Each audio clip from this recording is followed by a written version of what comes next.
जब गुर्बत आती है ना घर में और बच्चे को कमाने के लिए निकलना पड़ता है तो सारे शौक मर जाते हैं।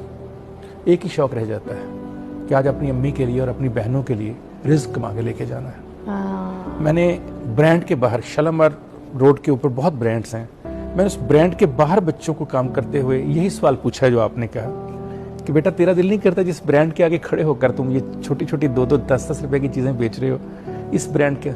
तो उसने आगे से पता मुझे क्या जवाब दिया, कहता बाबूजी ये ब्रांड ਤੁਹਾਨੂੰ नजर आ रहे ने, मैनू तो इतने गाह की नजर आ रहे ने। अपने ब्रांड नजरों से ओझल हो जाते हैं जब आपका दुख इतना बड़ा हो, जब आपने रिस्क कमाना हो, जब आपने घर रोटी लेके जानी हो।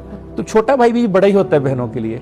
आप उस छोटे के ऊपर इतनी ईंटें लाद देते हैं मर्दानगी की कि उस छोटे को वक्त से पहले बड़ा कर देते हैं। फिर जब वक्त से पहले बड़ा हो जाए, सोच में बड़ा हो जाए, तो फिर उसकी क्या ख्वाहिशें रह जानी है, उसने क्या आपसे मांगना है, क्या उसने करना है। जब मर्द घर से निकलता है तो आपका ख्याल है सिर्फ वो रोटी कमाने निकलता है, रिस्क कमाने निकलता है? हरगिज ऐसा नहीं है।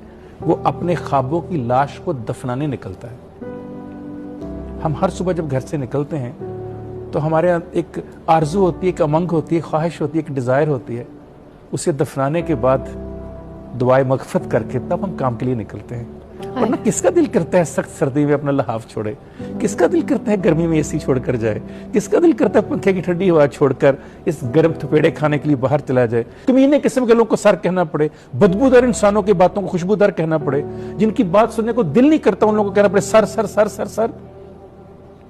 हमसे पूछिए जिनको ये सारे के सारी ईंटें डेली उठानी पड़ती हैं, ऐसे ऐसे लोगों की गुफ्तगू सुननी पड़ती है, बात सुननी पड़ती है, रवैये देखने पड़ते हैं, जिनके कमरे में जाते फिरौन। मैं अक्सर कहता हूं आप तो एक फिरौन की बात करते हैं, इसको कुरान में जिक्र है, हम तो डेली फिरौन देखते हैं जिंदगी में।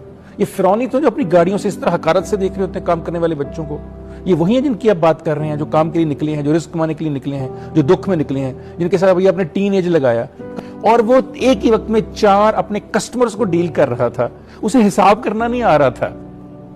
मेरी आंखों में आंसू आ गए उसको देखकर। मैंने कहा बेटे पढ़ते हो?